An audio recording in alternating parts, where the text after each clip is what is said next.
Hey everybody, how's it going? SSJ Blue J here, coming at you guys with an Exodia deck profile. So let's get right on into it. First off, your win condition, obviously, all the pieces of Exodia. Now, 3 Sangans. I run 3 Sangans because it can search out your Exodia pieces, and along with all the other monsters that you have, so if you want more stalling power, so you can stall your opponent and keep drawing more cards, because sometimes you don't really want your Exodia pieces in your hands, kind of like a Garnet in a way. So, Cyber Valley, totally meant to drop that. So, I run 3 Cyber Valley. I don't usually use its first effect to where you can banish it, draw a card in the battle phase. I use it for its second effect where you can banish him and another card to draw 2 cards. And I'll explain which card I use whenever I get into it. Next off, 2 Card D. Card D, great card. It gets you 2 free draws. Now you can draw Card D off himself, which is, it's not great because you want 2 good draws. You don't just want to draw another one. But at the same time, you can just use it next turn and you know that you will get 2 draws and you won't draw into another one. Then 2 Battle Faders. And Battle Fader is the main card I use with Cyber Valley over here. So if when your opponent declares a direct attack, get out your Battle Fader, and then next turn you'll normal summon your Valley, then banish these 2 and draw 2 cards. So you have a lot more resources for your turn. Then next off, 2 Swift Scarecrow. He's just another option besides Battle Fader. If your opponent has stuff to where you can't special summon monsters or you think you gotta stall them back there, then you can just use Swift Scarecrow. Although you can probably still solemn strike a Swift Scarecrow because it's a monster effect. But still, just another great option. Then, good old Power Duality.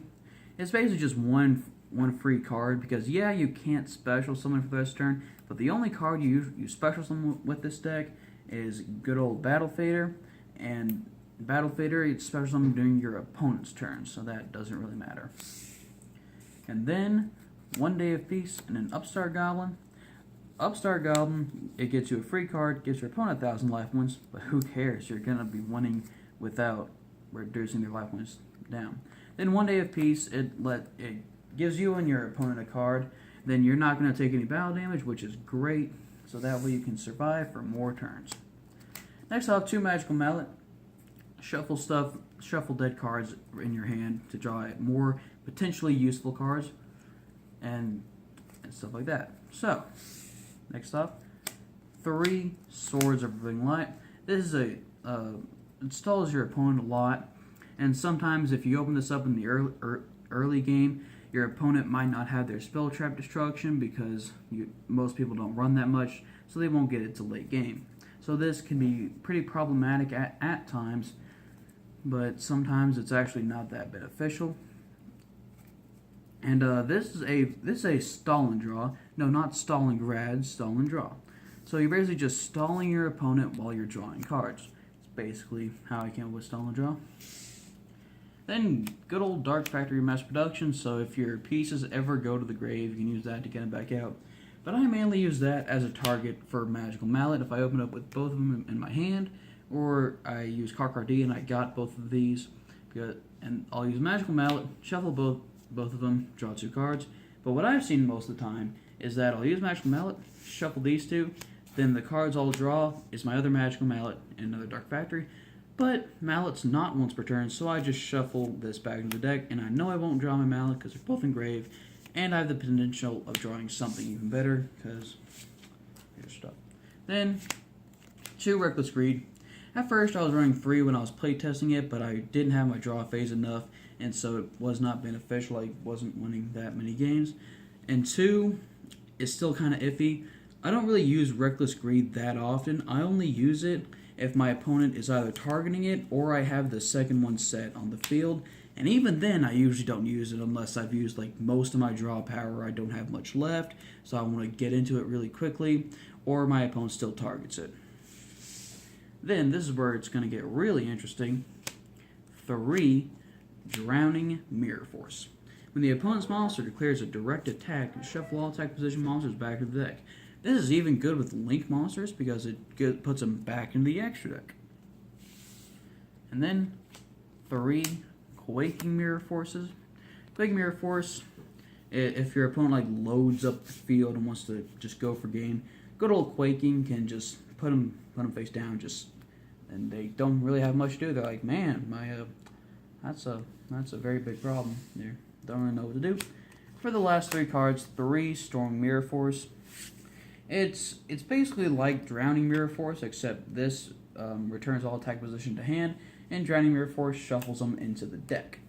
But basically for Link monsters, they both do the exact same thing where the Link monsters go back in the extra deck.